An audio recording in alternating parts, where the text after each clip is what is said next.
Well, I'm standing here outside the Globe Theatre, which was originally the venue for William Shakespeare's plays. As many would say, he was the master storyteller. Many of the scenes of his plays will have twists and turns that we least expect. But as the audience, we know that each shock, each surprise was carefully planned out by the author.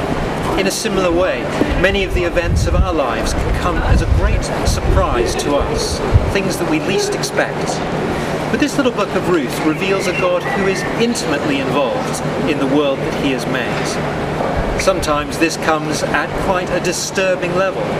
For example, in the opening few verses, one of our main characters, Naomi, loses her husband and both of her sons. And yet she credits this tragic series of events to the hand of God, a reaction that we might not expect.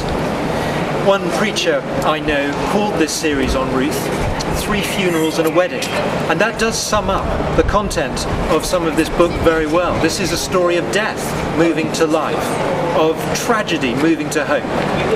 But ultimately, this is a story of God's providence. Join us as we study this book in a little bit more detail and try to understand how God's sovereignty affects us today.